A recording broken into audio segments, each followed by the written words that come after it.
Hi, it's Friday evening once again, and here in Joy in Me today, that means Forward Friday time. Aminin ko, it's getting more and more difficult for me to come up with these videos because of the things that are happening around. 2 weeks in a row, we were battered by very strong typhoons here in the Philippines, and nakakalungkot yung mga naging epekto niya sa atin. Pero nandito ako ngayon because I think this is the more opportune time for us to learn about joy. Specifically, being joyful amidst difficulties. That's going to be our topic for tonight. This is Check Sai. This is our Forward Friday. Let's start.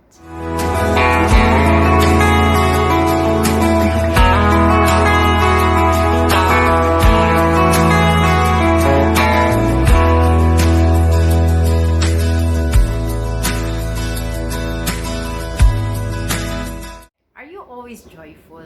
That is why you chose joy to be the theme of your life?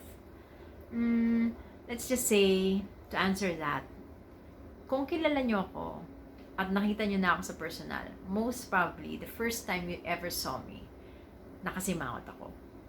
Almost guaranteed yan because that's my default eh. And that's the reason why I decided I want to concentrate on the concept of joy, because that's the very lesson that I want to work on in my life and increase in my life. Which brings me to the 3 points that I am going to share with you tonight on the topic of how to be joyful amidst difficulty. Number 1 lesson is that we have to realize that joy is already in us. Hindi siya something na kailangan mo pang imbentuhin, gawin, or kunin from outside of you. It's already in you. You just have to activate it. How? Make a decision. Make a decision that you want to be joyful. One decision that I made to get to that direction is when I started writing about joy.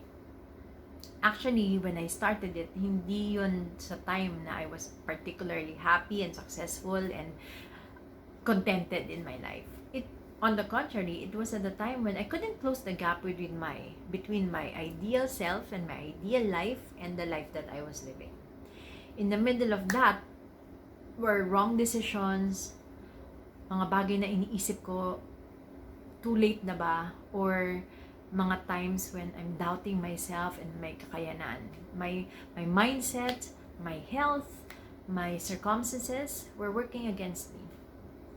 Pero at that point, doon ko rin nalaman na dapat, at this time, I'm already hitting rock bottom. Pero hindi ako nag-hit ng rock bottom. Parang habang kinakapanan pa ako yung bottom na sinasabi ko, hindi ko siya ma-touch. So I was thinking, siguro meron akong internal flotation device that is keeping me from hitting rock bottom. And that's when I discovered the concept of joy. And then, I decided, okay, because I already have it in me, I am going to activate it and nourish it. Which brings me to the next thing that I learned about joy. You cannot actually just decide, you have to nourish and work on it every day. Not only by being aware and grateful of looking for silver linings or looking for good things in life, but more importantly, in looking for them at difficult times.